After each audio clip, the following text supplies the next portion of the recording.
পবিত্র ঈদ উল ফিতর উপলক্ষে কূটনীতিক, শিক্ষাবিদ সহ দেশের সর্বস্তরের মানুষের সঙ্গে শুভেচ্ছা বিনিময় করেছেন প্রধানমন্ত্রী তারেক রহমান। শনিবার সকালে রাজধানীর রাষ্ট্রীয় অতিথি ভবন যমুনায় এ শুভেচ্ছা বিনিময় অনুষ্ঠানের আয়োজন করা হয়। এ সময় প্রধানমন্ত্রীর সহধর্মিণী ডক্টর জুবাইদা রহমান তার সঙ্গে উপস্থিত ছিলেন। শুভেচ্ছা বিনিময়ে অংশ নিতে নির্ধারিত সময়ের আগেই রাষ্ট্রীয় অতিথি ভবন যমুনার সামনে মানুষের ঢল নামে। বিভিন্ন শ্রেণী পেশার মানুষ স্বতঃস্ফূর্তভাবে এই আয়োজনে অংশ নেন। অনুষ্ঠানের অন্তর্বর্তীকালীন সরকারের সাবেক প্রধান উপদেষ্টা অধ্যাপক মোহাম্মদ ইউনূসও প্রধানমন্ত্রীর সঙ্গে সাক্ষাৎ করেন।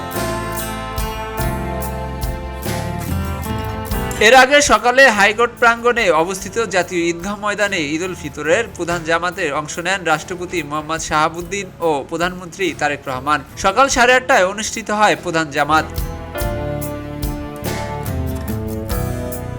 শুভেচ্ছা বিনিময়কালে প্রধানমন্ত্রী বলেন, এই পবিত্র ঈদে আমরা আল্লাহর কাছে প্রার্থনা করি যেন আমরা আমাদের প্রত্যাশিত বাংলাদেশ গড়ে তুলতে পারি। জনগণ যে দেশ দেখতে চায় সেই দেশ গড়তেই সরকার কাজ করে যাবে। 1971 এবং 2024 সালের যারা শহীদ হয়েছে তাদের প্রতি গভীর শ্রদ্ধা জানাই।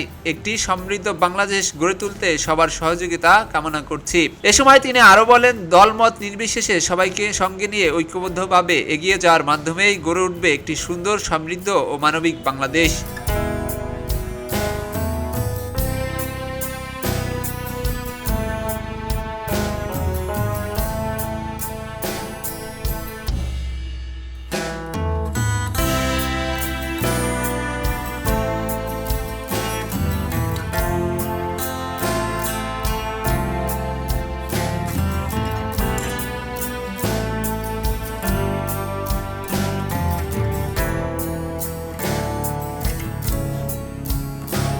খবরের কাগজ, নিখাত, নির্ভীক, নিরপেক্ষ।